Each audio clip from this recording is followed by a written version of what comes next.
I'm trying to get something off my screen. I need some help here. How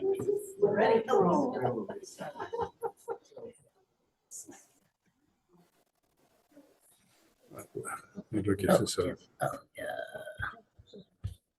There we go. All right. You got your arrows. Okay.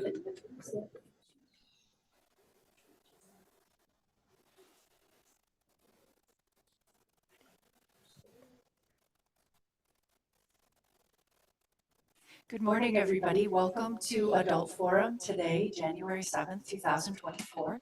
Welcome, everybody, and it's my great pleasure to introduce to all of you Denny and Jan Helwig.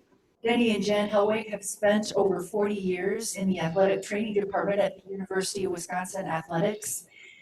They have had many side things, for example, working with the U.S. hockey team and other responsibilities around athletics. Today, their charge is to share more about the influence and development of Title IX in the last 50 years. I especially want to say thanks to you for that because I'm about as old as Title IX is. And so when you see me, I hope that you see the gift of Title IX. I participated in athletics my whole life. I know what it's like to be a part of a team. And I think knowing what it's like to be a part of a team has really influenced me in being a pastor. So I want to lift up the great work and leadership of Denny and Jan Helwig here in the great state of Wisconsin. All you've given over to developing leadership and inspiration to all of us for all of these years. Of course, I know Denny and Jan as people of faith, lifelong Lutherans who are here to be who've taken their baptism seriously, who have been shaped and transformed by the word, and watching the way that God has walked with them in making our world more just, more equitable, more fit, more alive through physical vigor, and through the inspiration that getting around a team as we cheer our Badgers on is for all of us as Wisconsinites. It's so fun. And so today is with great joy that I look forward to what you have to share with us, but the athletic achievements, the service to athletics in our state and our nation that we're about to hear is something I know I've been looking forward to for a very long time. So it's with gratitude and admiration and great companionship in this journey of faith and life that I present to you Denny and Jan Helwig. So I hope you hear me. Okay. I am Dennis Helwig. I was hired as an athletic trainer in 1975. And throughout the entire experience, and you'll see that a lot of what my career spanned was the development of an instituting Title IX on campus. In this short presentation, it was sort of difficult to distill things down. So I may have missed some people that were acutely involved, but from my perspective as a staff member and what the department had to go through and the university had to go through to meet this law, I'll try to cover. I'd like to introduce Jan. And Jan can introduce herself and talk a little bit about her career. So I began my career in a very different way because, of course, women didn't have a pathway at that time. So I came in, had a previous degree, double degree, returned to PE and went through PE in 2 years. Got a master's in another 2 years, and in my first job in 1977 was at Yale University for 1 year. I came back to Wisconsin as the head women's trainer. That was my official title. I had 12, 13 sports for about 5 years. 2 years into that title, my title was changed to assistant athletic trainer for women's sports. I then had another sports switch into men's hockey for 6 years. Also had some minor sports, but men's hockey was my premier sport. And then having a baby, I took a non-travel position, had about 9 sports that were small teams, mostly paired. And you'll hear in the presentation, many of them were cut. But about that time, the assistant athletic trainer count was coming up in the athletic department, so we were having fewer sports per athletic trainer. I ended my career after 27 years at Wisconsin, working and traveling for a couple of years with the men's soccer team. So that's, and you'll see during the presentation, kind of the differences in how Denny went through his profession and how I went through my profession. Okay, thanks, Jen. So you'll see on the screen here, in 2022, the athletic department celebrated 50 years of Title IX. You'll note the logo was very interesting.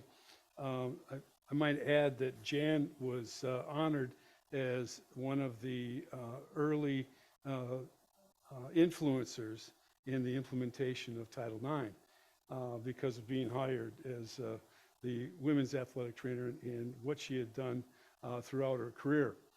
But what's interesting in the logo is you see the W, and that represents white athletic tape that the athletes, the women athletes, took from our facility and put on the uniforms because there wasn't any W or any recognition of Wisconsin when they first started. So that was an interesting part of that logo.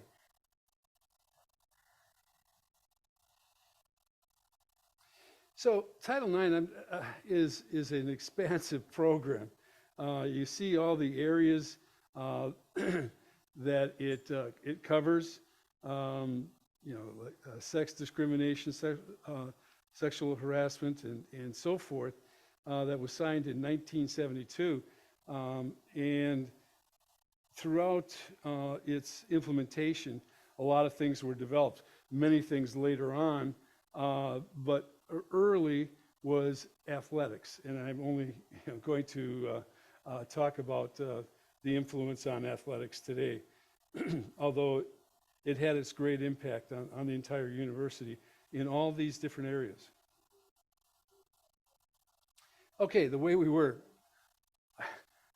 This is Camp Randall Stadium in 1970, and I arrived on campus at that time. So give you a little bit idea of the flavor before Title IX. As an undergraduate experience, I was in an athletic training internship, which was held in the Department of Physical Education. At that time, there was campus unrest. There was protests with the Vietnam War, and just previously, a year or two just previous to that, there was a bombing on campus. So the result of that within the athletic department was recruiting went down.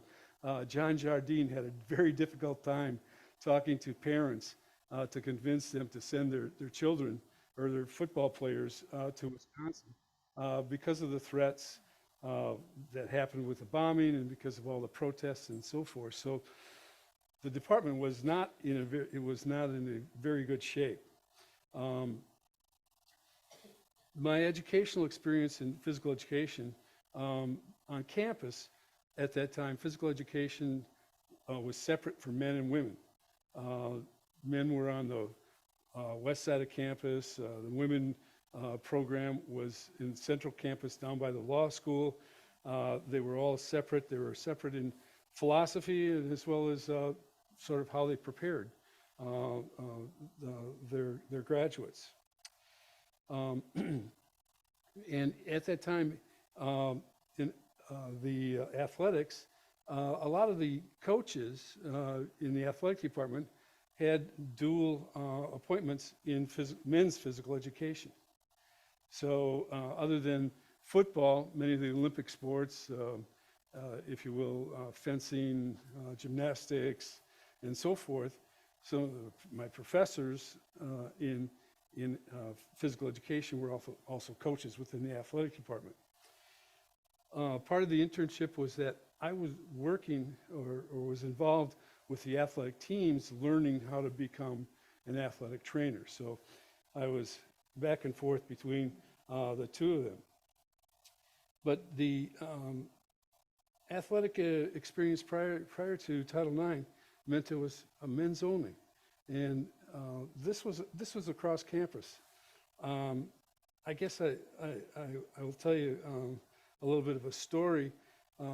Undergraduate, I had a unit that was over at the Red Gym on campus, and at the time that was a facility, and in the basement there was a swimming pool.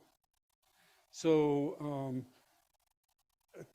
some of my friends who said, after class, let's go down and just have a noon swim. And when we went down there, we didn't stay very long because the noon swim meant that it was men only, and a lot of the men professors decided, since it was men only, they meant they could swim in the nude. And as young undergraduates, it was a sight we really didn't want to see. So, but I want to point out here a little bit also the stadium, the way it was set up, and you'll see here above the connector to the shell, the second floor here, this whole second floor was set up, and it was men only. And the reason why it was men only was because on the outside here were all the locker rooms, the changing rooms and things like that, where equipment, the equipment and things like that. On the inside of the corridor was the showers and the bathrooms. So when men got done with their workout and things like that, put the towel over their shoulder and walked over, took a shower, and came back. So women weren't allowed down that entire corridor, and that's where the athletic training facility was, actually. So that became a complication in the long run. Initially, there was only 2 or 3 athletic trainers, and only football had daily access to athletic trainers. The Olympic sports, like I said, except for basketball, hockey, and baseball, had daily coverage in season only. Other sports, well, if you called ahead and said you were coming over, I guess we'd let you in. So it was really very small. And on top of that, the athletic training or the medical facility for athletes was only open in the afternoons. That was because if you're as an athletic trainer, we're on staff, we also went over and taught classes in athletic training and physical education. So, and that changed as we went along. Let's see. So, history of sport participation for women. I see that participation in some sports dates back to 1895, and that was mostly with rowing.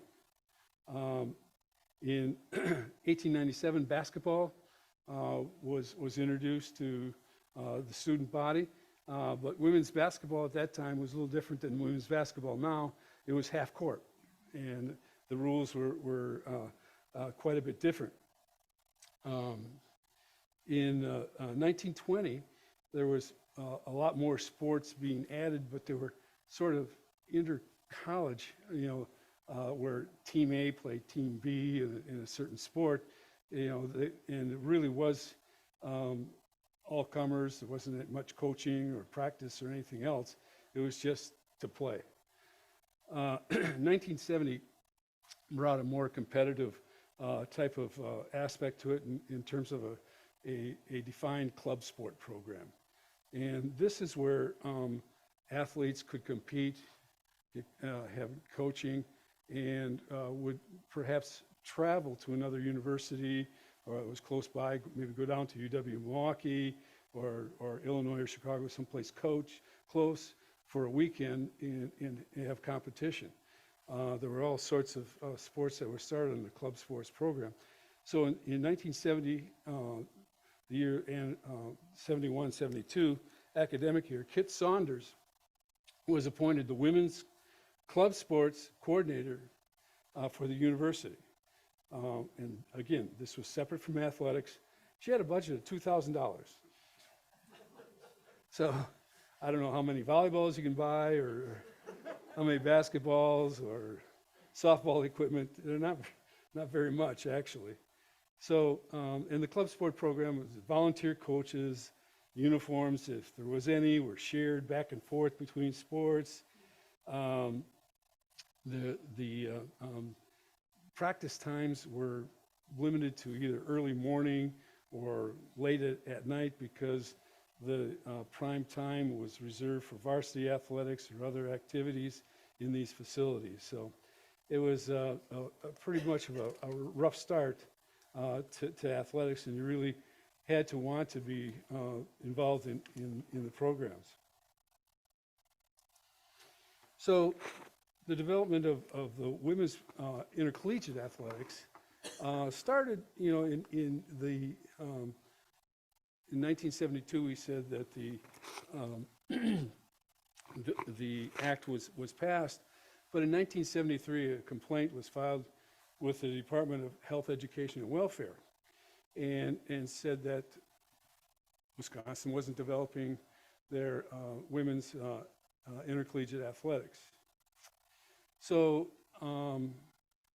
in May of 1974, women's AD was announced, and in 1984, women's athletics was added to athletics. The original sports were badminton, basketball, cross country, fencing, field hockey, golf, gymnastics, rowing, swimming, diving, tennis, track, field, and volleyball. Again, separate. Kit Saunders was the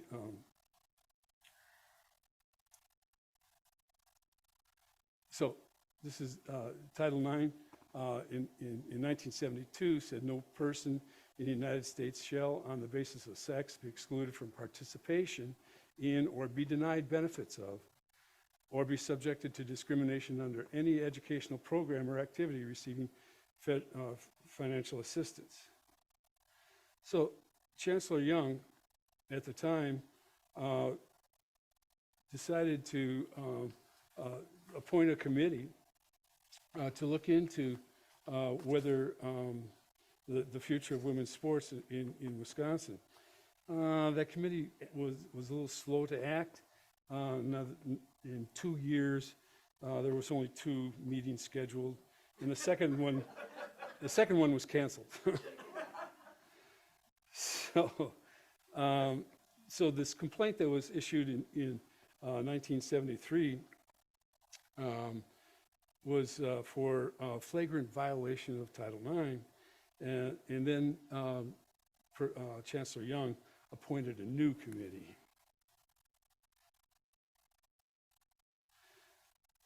Yeah. Were there men and women on the committee?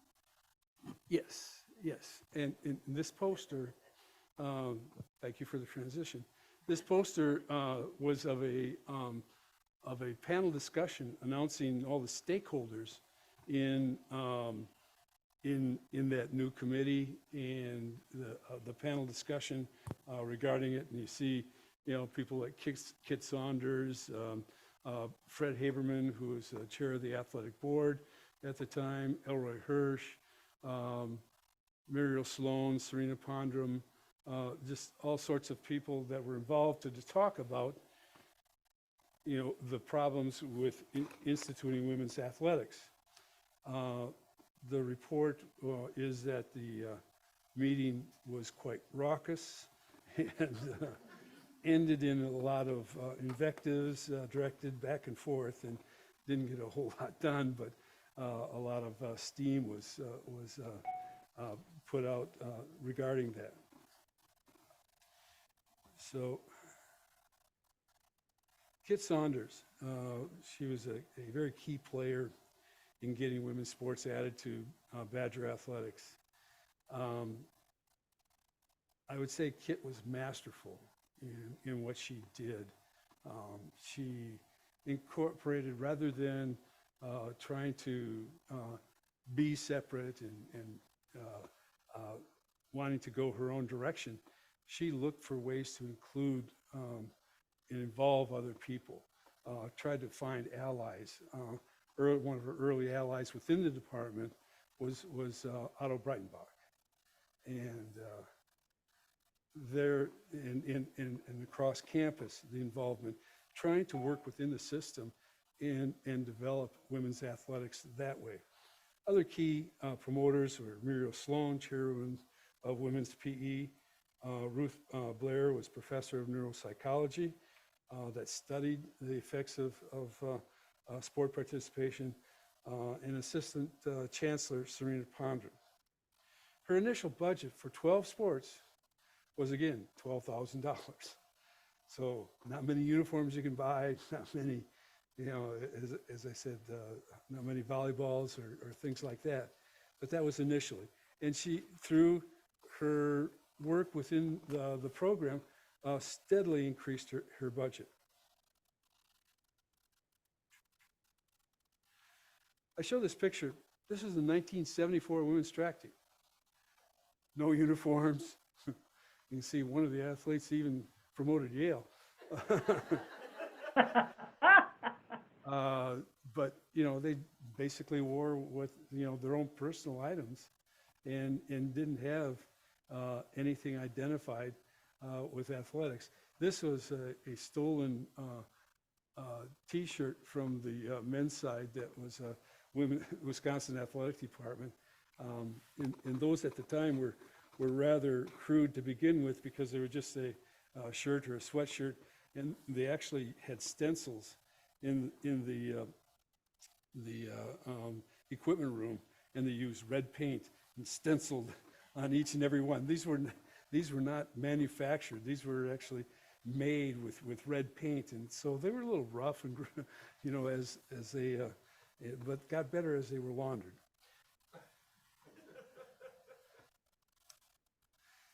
So a lot of this issues of inequity in a lot of things really boiled over to the point where one of the comical events was Bill Brophy in the State Journal captured women's crew did not have a locker room. And for example, they could come in and take the shells out and things like that, but the men's locker room was in the crew house. There was no place for the women in the locker room. So if during practice or whatever, if they had to go to the bathroom, they had to go across the street, climb 3 flights of stairs to get to a bathroom to use. So this kind of boiled over to the fact where the women one day came into Camp Randall Stadium, marched up to the administrative offices, into Elroy Hirsch's office, and changed to get ready for practice. So that brought some movement in negotiations with housing to procure a close-by dormitory that in the basement the women could have a locker room and bathroom and changing area right across this, very close to the within steps of the crew house. So decisions regarding Title IX. Things weren't moving very quickly. As I said, the department was not in very good shape. Financial fortunes weren't very good because of actually the football program was not very good. The attendance wasn't very good. The interest just wasn't there. But in 1989, things got moving fairly quickly. A complaint was filed with the Regional Office of Civil Rights against the department, citing slow implementation. The Office of Civil Rights is actually the enforcement arm of HEW. And one of the problems of non-compliance with the Office of Civil Rights was the fact that you could lose federal funding for the university. So all of the funding that may come in for research and so forth was in jeopardy. So 1990, Chancellor Donna Shalala hired Pat Richter. There was a turnover within the department administration, and Pat Richter was hired, but he inherited a $2 million deficit from within athletics. So how were they going to meet that deficit? And there was a lot of, at the time, the state legislature did audits, a lot of audits with the department, which meant a lot of time answering questions in all areas, and kind of, bogged everything down because of really not modernizing our efforts in the administration. And quite frankly,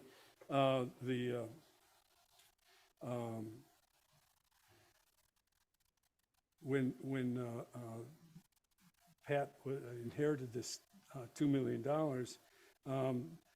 we were had the state auditors would come in with all sorts of questions regarding, gee, do you have to use all that tape for athletes? Can you reuse a brace that somebody's used? No, personal items and things like that. So, you had to answer all those questions that state auditors, not being familiar with sports and sport participation, trying to get them up to speed and why we were expending the money that we were expending. But anyway, the department decided in 1991 to unfortunately cut 5 sports because of the financial stress it was under. It was men's and women's gymnastics, men's and women's fencing, and baseball. One of the oldest sports on campus. But Barry Alvarez was hired, and then within 4 years, won a Rose Bowl. And financial health of the department greatly improved. So through all this time, the Office of Civil Rights, when we were, they monitored us very, very closely after that original complaint, and yearly the department was involved in submitting a yearly performance on how they were instituting and bringing to compliance women to be equal to men in participation. And this took an enormous amount of effort, not only by the athletic department staff in answering all these questions or showing, but also the athletic board and some professors across campus. So this was quite onerous. And the way to answer the complaint and show that we were in compliance, the Civil Office of Civil Rights said there was 3 ways. You could show that participation opportunities for men and women based on their interests was substantially proportionate to the respective enrollments in the school. Or number 2, you could show a history that you were continuing to practice the practice of sports program expansion for women. Or 3, showing that the interests and abilities of women are fully and effectively accommodated in the present program. So UW only really had to satisfy one of the three. So the athletic board and the athletic department strategies they employed was or looked at employing to meet those three areas. The one area of surveying the student body regarding the sports interest was deemed not feasible, just because getting undergraduates to answer surveys of what their interest was and seeing whether it was compatible with what programming was offered just did not seem feasible. And then in showing a history of continuing practice of program expansion for women was denied because OCR said you had cut women's gymnastics and fencing. So you weren't expanding your programs because you were cutting women's sports. They said, well, just add those on. Well, the department didn't think that was feasible. So the only route to meet the substantially portioned prong, the UW had to get the ratio of female to male athletes close to 50%, the 50% portion or ratio of women to men in the student body. So at the time, I think we were only 35%. So they really had to find ways to boost that up. So Dennis Dresang, who is a member of the athletic board, chaired the athletic board planning and equity committee, and he went around through the entire department and surveyed what each program, not only sport, but program, had in regards to women and men in athletics. And so with that review, he found, gaps in facilities for men and women, as I previously listed. Travel, in other words, men's basketball was traveling all over the country playing games. Women's basketball was getting into cars and vans and going to close areas like Illinois and Champaign. So there was a definite discrimination in that, and types of competition by various teams meant that maybe golf wasn't going as far as the women's golf team wasn't going as far as the men's golf team for competitions and so forth, and who they were competing against.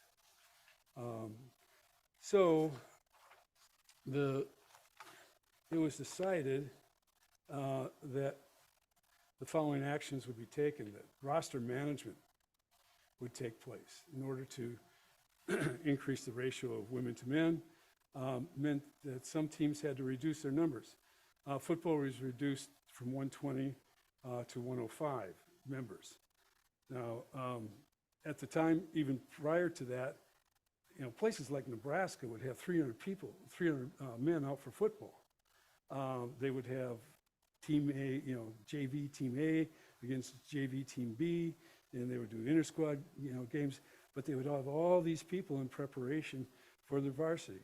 And Wisconsin also had this moniker of taking walk-ons and having them be scholarship athletes or even advancing to pro level. So this was a big deal for Barry Alvarez to say he's going to cut 15 members of his walk-on program. But in addition, some members had to increase their roster. Women had to expand to 170. That included competition for lightweight 8s and lightweight 4s. And conference competition, field hockey was dropped in favor of women's soccer.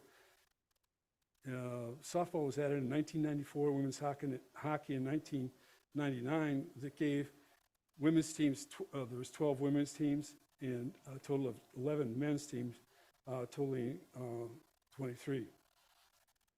So by demonstrating equitable access to sport offerings and all other things such as equipment, travel, and facility and coaching. By doing this, when facilities were built, like Cole Center, like the McLean Center, things were, there was ways that we had to accommodate women, and those facilities got better. They got better for men as it got better for women. Cole Center was developed, and so when facilities occurred, everybody, and equipment and travel, everybody got better. And also what was happening at the time was that the Big Ten decided to come together and do a package for rights fees that greatly increased the amount of distribution of dollars to all of the rest of the conference teams. So in the year, academic year 21-22, women athletes were 52.44% of the student athlete population, compared to 53.9 women in the undergraduate enrollment finally. And so in November of 2001, after 12 years and 4 months of this effort of increasing facilities that benefited not only women, but benefited men and everybody, and created an equal status between both, then the OCR decided we were in compliance. So even today, sometimes this is a recent crew members with the white tape. They wanted, this is on the coxswain, so they wanted everybody to know they were Wisconsin athletes. So they're even using white tape today to put on the back of the coxswain, so that people, when they came back through the race, would see that they were Wisconsin athletes.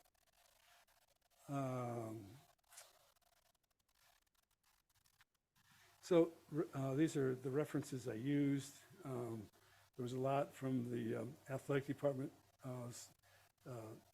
website. There was an article on Wisconsin, an alumni magazine by Preston Schmidt that was very good. Jim Polzine in the State Journal had a great article on the history of Title IX.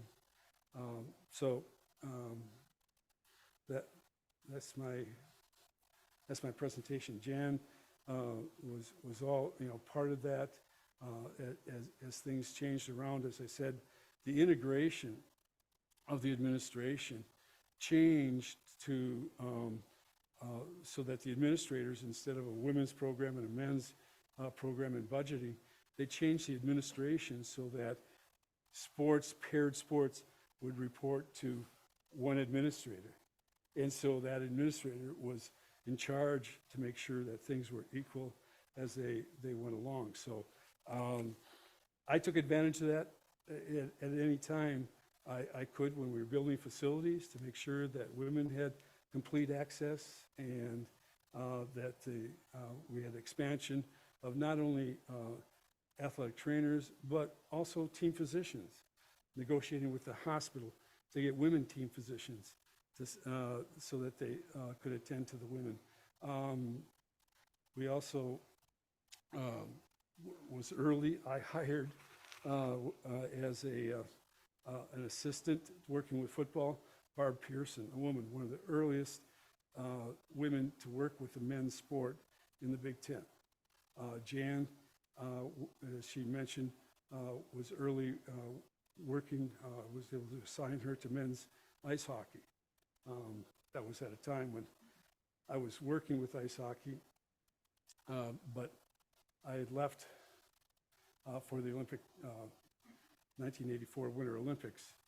Took a year sabbatical, then came back, and she continued to stay with women's hockey as I was assigned, with men's hockey, excuse me, as I was assigned to football and became the head athletic trainer.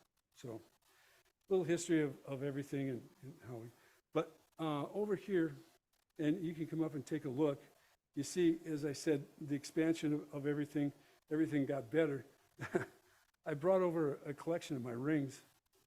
The early rings you see over on the end are small and they're nice. I really like them. But they're for the men's NCAA men's ice hockey championships. The ones in the middle here were for the Rose Bowls, the football Rose Bowls. And then from that maroon box through here are what it was with the women's ice hockey. So you see, not only did our budgets increase, but the rings increased in size. So you're welcome to come up and take a look at them. Any questions? So this is a story of the University of Wisconsin. Does this parallel other universities, or were we really great foot draggers?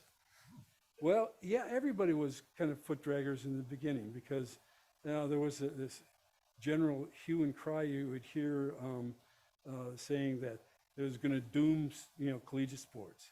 It was going to affect the ability of men to compete. This was not just within the university, but we would go to conferences and other places would say that. However, I will tell you this, that because of the complaint here, a lot of other universities paid attention to what we were doing so that they could avoid being under the scrutiny of OCR. Jan, I don't know. Yeah, I'd also say that part of the issue was how the institution just in general looked at athletics. So there's a wide variety of administrative plans across the country. Minnesota, the women's department was absolutely, totally separate from the men. Their funding route was totally different. They really pushed the envelope on facilities and all that kind of stuff, but it all came from the legislature in Minnesota, where the men's finances came from ticket sales and whatever else.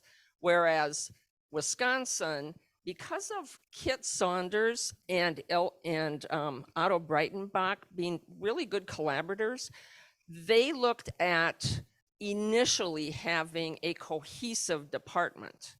And so there was this early philosophy of having that.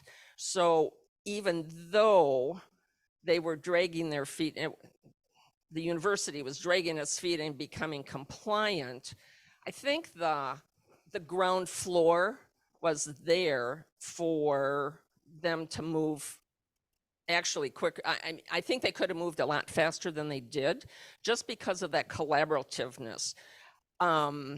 We would go to Big Ten sports medicine meetings and hear like horror stories from some of the other Big Ten schools on how they were navigating incorporating women. And I oftentimes would sit there and say, well, at least we don't have that. So yeah. I just have something. Thank you for your presentation. I came here to hear it, but I was a student at Marquette when Title IX was implemented and played on the first two volleyball and basketball teams. So I can answer a little bit. Marquette was a year behind. We got our athletic director for women in 1975, where I was aware that Wisconsin had it a year earlier. I can also attest to the facilities. Our first year, we changed in the men's Navy ROTC bathroom. I hung my clothes on the urinals. Yeah. It was terrible, but we were given the thing that, hey, this will be better the next year. They were building out the locker room. And when we got the locker room the next year, we all had thought we had died and gone to heaven. It was fabulous. Talking about athletic training, I taped my ankles for the first year by myself. Got very good at it. But then the second year, we got students from the physical therapy department that had an interest in athletic training, came and did it. And that was another thing. We were just crazy wild that we had gotten these people to come. As for I made my beer money, because remember the drinking age was 18. I made my beer money driving to all our destinations, and I made gas money for that. The second year, we got a van and drove around in a van. So also the second year, we played UW in basketball. I came over here, I was the point guard. I had my dribbles picked off left and right. We lost by 21 points. Played in the field house. We were in awe. We then played UW in the championship in a semifinal game up at Stevens Point, and we beat you guys by 1 point. That was my last game, and I remember it clearly. But this was very interesting. As a student, I didn't know what was going on behind the scenes. When I went to Marquette, I just figured I wouldn't be playing sports anymore. We had the club sports there. We called them all-star sports, where we played like Mount Mary, Concordia, Cardinal Stritch. Our first year, it sounds like about the same thing. We played those same schools when we were designated intercollegiate. It was our second year, we played all the state schools. We were fortunate the first year that the athletic director and our coach, Tat Sheely, had a sister that played at Notre Dame. And our first year, we went down to Notre Dame. I drove, got money, and we played Notre Dame. But that was like, we were in awe of that. Yeah. So it is nice to hear what happened here. You guys were a little bit ahead. I realize we didn't have football programs. When you talk about compliance, little bit different. We only had 3 sports our first year. We had volleyball, basketball, and tennis. And like I said, I don't know what was going on behind the scenes, if El McGuire was really for this. I think that Hank Raymond's had a little bit to do with it, because he had a daughter that was my age. And I think that had something to do with it. She was a great tennis player at Marquette, but I think there was something with that going on behind the scenes. One of the asides about Otto Breitenbach, he had a high school daughter that was a really good softball. Mary Beth just texted that the And roads are he icy. would often say, and Careful this on the was side. when I was traveling with men's ice hockey, so he was traveling with us at times, and he would say, you know, I just wanted her to be able to do something past high school, and there just wasn't anything. And so when Title IX came out, he said, this is the way the women will be able to be afforded that opportunity at a post-high school level. Yeah. So in regards to travel, you know, as things went along and equality got a little bit more farther along the line, the women used to travel in vans. You know, they'd pack into vans and I drove. And earlier than that, they used to travel in station wagons and stuff. But as we went along, then the motor coaches came into being, so that it was a lot safer. You had professional drivers for both teams, both men and women, to be able to travel around the country a lot safer. Yeah. Yes, I'm Nancy Abraham. Thank you very much for your presentation. I had spoken with Jan beforehand, so she kind of knows where I'm coming from. I didn't have a chance to meet you in advance of your presentation.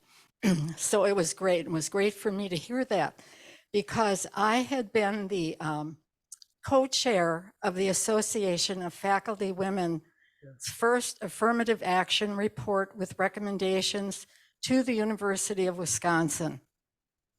So that was in the late winter or early spring of 1972. And President Weaver had appointed this committee, which was coming from the Association of Faculty Women.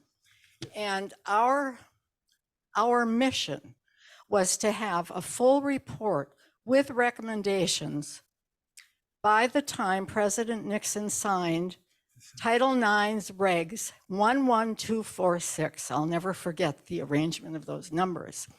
So that meant we were working nights and weekends. So we did not have those 2 years that that athletic committee had in which they only did one meeting, right? So we think, though we're not sure, I may be the only living person remaining from that 1972 mission, right? But we did have a full report, over 75 pages, ready when Nixon signed that order, and it was presented to the university, and there was really no reason why the university was not operating between those 2 years of 1972 and 1974. And Kit Saunders was part of that group in 1972. So I just wanted you and the group assembled to know that we were on the forefront of that prior to the 1974 committee, and they should have had a copy because it covered all the areas within Title IX, just as you showed in your PowerPoint. Thank you. Yeah, thank you so much. And I'm sorry that I didn't include you. I saw it in my research. Yeah, I saw, I did see it in my research, but due to brevity of the presentation, it was difficult. Yeah. Thank you for a great presentation, both of you. Something I'm very concerned about is you've probably all heard about this anti-DEI movement well, DEI is diversity, equity, and inclusion, and equity is what you're talking about. And I'm really worried that there will be targeting of these very important programs. Yes. There's been targeting of Title IX from its inception, Yes. and it's been a constant, slow erosion. So your point is well taken, Jocelyn, that we need to be really, really vigilant. Some people still want to swim in the nude. I think one of the things that, and Pastor Katie actually mentioned it, but one of the things about athletics, if you have a comprehensive program, at least as athletic trainers and strength coaches and academic affairs people would all be kind of included in this. Athletics has every subgroup in society, okay? But what's really interesting is everybody in athletics pulls together for the goal of working hard to win. And in a subtle way, there's this acceptance of differences, but the differences don't impact the goal of athletics. So it's really kind of an interesting social environment. And I would say, like, I struggle with when I hear, well, you know, they're Black or they're LGBTQ or and I'm like, and so, Yeah. you know, because professionally, we didn't discriminate. Number one, well, races I would see, but some of the other kinds of diversity, that just wasn't what I was there for. Okay, so I took care of people because they had a medical problem and I got them back to their sport. Okay, and Denny and I talk about this quite frequently now because of what you brought up. So, yeah, thank you for bringing that up because, you know, once women got the opportunity to compete and work on their skills, you know, tremendous things have happened. You see Olympic stars, you know, beyond collegiate sports, professional sports. Women are getting parity with the men in certain sports. They've been able to work towards that. And you know, some of the women that compete for our athletic department are just incredible athletes, and they're thrilled to watch. And personally, I got a little bit of hardware to show that. But yes. Well, I was just going to tag on to what you just said about incredible people. And one of those is the UW-Madison chief of police, who played on the volleyball team, Yes. and also is an associate or assistant vice chancellor. So Yes, all sorts of things come out of that competition, the team aspect of working together and working towards goals and so forth. The women have really taken that on and excelled. Going back to your question on other institutions, Denny won't talk about this because he worked with women's ice hockey and kind of jumped in shortly after they had gotten started. But that is a particular program here that was very much supported by Jeff Sauer. And he worked really hard to get the program off the ground. He worked with the new head coach, but not in terms of telling her how to do it, but helping her over some of the pitfalls or talking to her about this might be an issue, this might be one way that you can get around it, or this is, you know, this is this person, I'll introduce you to them, they can be helpful to you. So women's ice hockey on this campus has gone from not here in about 25 years to repeat national champions. And that hockey is an interesting sport because it's a family sport. It's a culture. It's a particular culture sport that includes boys and girls. And I don't know about this year's team, but up until a couple of years ago, there were several women that played high school boys hockey all the way through high school. So the environment of hockey allows that co-ed. It's just built in. Some of the other sports separate a little bit more and a little bit quicker. And sometimes there would be some angst about that. Okay. So, I mean, but there's still improvement. As a visiting team with women's ice hockey, the manager, the equipment manager, and I would go into the locker room right away, quickly, because sometimes the women's visiting team locker room was actually a men's locker room.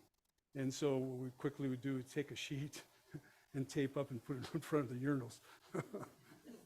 So, yeah.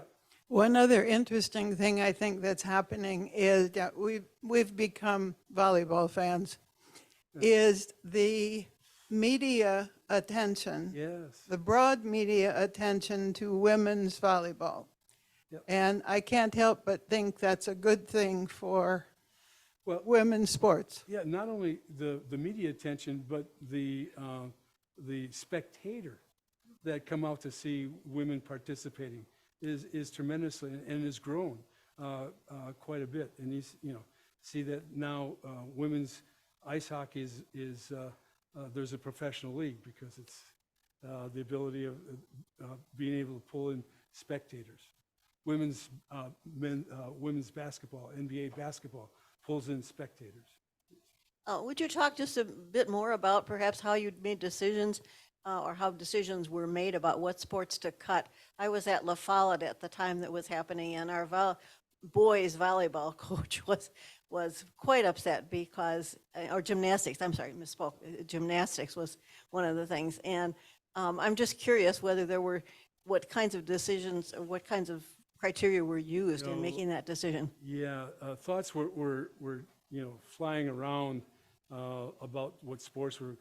Wrestling was mentioned, and all sorts of sports were mentioned. I think the decision for baseball was climate, and we would have to travel quite a bit down south and things like that.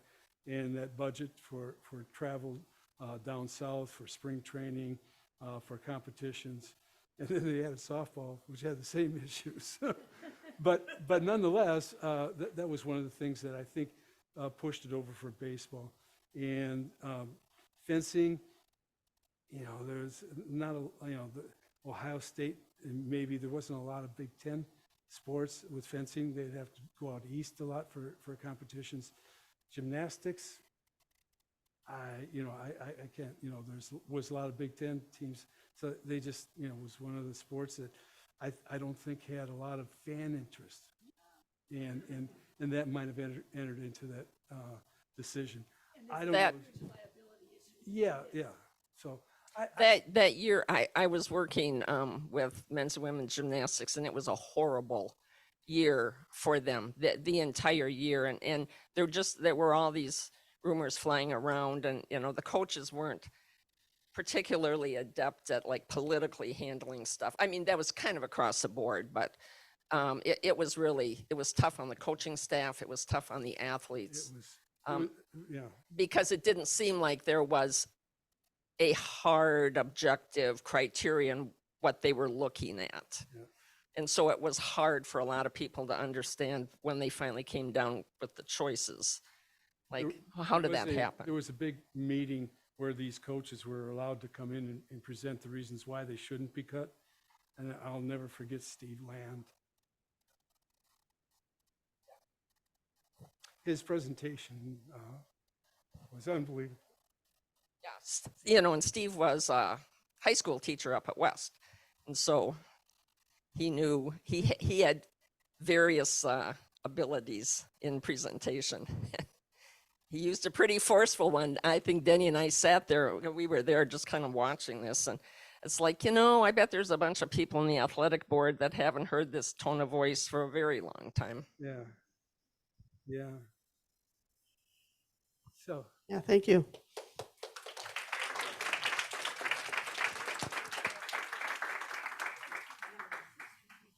so you're welcome to come up and look at the rings and various, you can pick them up